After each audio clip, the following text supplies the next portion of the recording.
इसी बीच एक बड़ी खबर सामने आ रही है दर्शकों, आपको बता दें ये बड़ी जानकारी कोटा से, आपको बता रहे हैं खबर कोटा से। इस वक्त बड़ी जानकारी है, 10वीं कक्षा के छात्र ने फांसी लगाकर जान दे दी है। कल रिजल्ट आने के बाद से तनाव में था छात्र। 10वीं का ये स्टूडेंट जिसकी सुसाइड की जानकारी मिल रही है, जवाहर नगर इलाके में रहकर पढ़ाई कर रहा था। बिहार का रहने वाला 10वीं क्लास का ये स्टूडेंट जिसकी सुसाइड की जानकारी इस वक्त सामने आ रही है।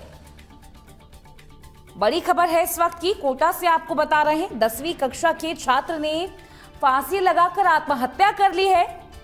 कल सीबीएसई ने 10वीं का रिजल्ट जब से घोषित किया है तब से ये स्टूडेंट तनाव में बताया जा रहा है।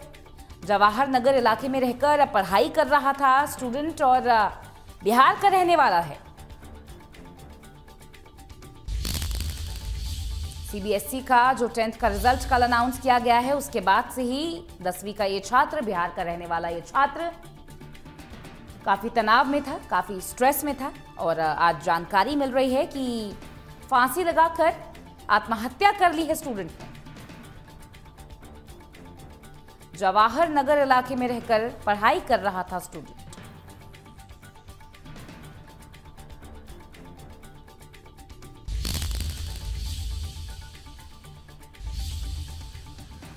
कोटा से बड़ी खबर आपको बता रहे हैं, दुख की ये खबर है। 10वीं की परीक्षा का ये जो रिजल्ट कल आया है, 10वीं कक्षा का छात्र स्टूडेंट ने फांसी लगाकर आत्महत्या कर ली है। कल रिजल्ट आने के बाद से काफ़ी तनाव, काफ़ी स्ट्रेस में था स्टूडेंट। आपको बता दें कोटा में ये बड़ी खबर इस वक्त सामने आ रही है, स्टूडेंट की आत्महत्या की ये जानकारी।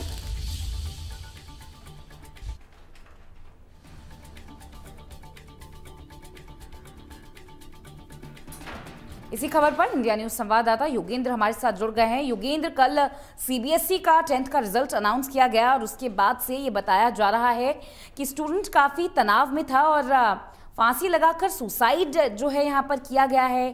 क्या कुछ जानकारी है? काफ़ी दुख की ये खबर है क्योंकि 10th क्लास का कोई मासूम इतना स्ट्रेस लेना अपने एग्जाम के रिजल्ट को लेकर, ये बड़ी बात है और चिंताजनक बात है। निश्चित तौर पर, क्योंकि जिस तरह से 10वीं की क्लास में ये इसका रिजल्ट आया था और सबसे बड़ी गंभीर बात ये है कि इसकी 61% बनी थी जो अभी तक की जानकारी में सामने आया। उसके बाद उसने इस तरह का कदम उठाया तो निश्चित तौर पर साफ तौर पर दिख रहा है कि पढ़ाई का कितना दबाव स्टूडेंट्स के ऊपर है और मानसिक तनाव से किस तरह से स्टूडेंट्स गुजर रहे हैं। क्योंकि कोटा में नीट, जेईई और जो दूसरी प्रतियोगी परीक्षा उनकी तैयारी के लिए यहाँ पे लाखों की संख्या में स्टूडेंट्स मौजूद हैं।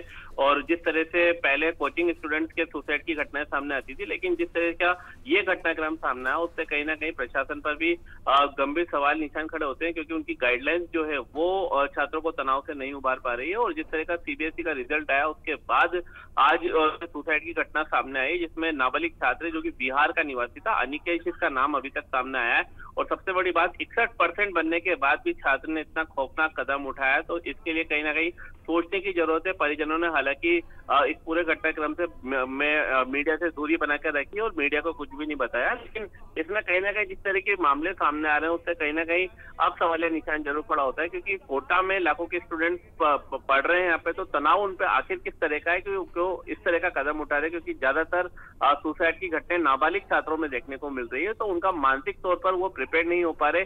और 10वीं की क्लास के स्टूडेंट ने 61% बनने के बाद भी इस तरह का कदम उठाया, तो कहीं ना कहीं ये सोचने की जरूरत है। जी योगेंद्र, बहुत शुक्रिया आपका तमाम जानकारी के लिए और इस पूरी बातचीत के लिए।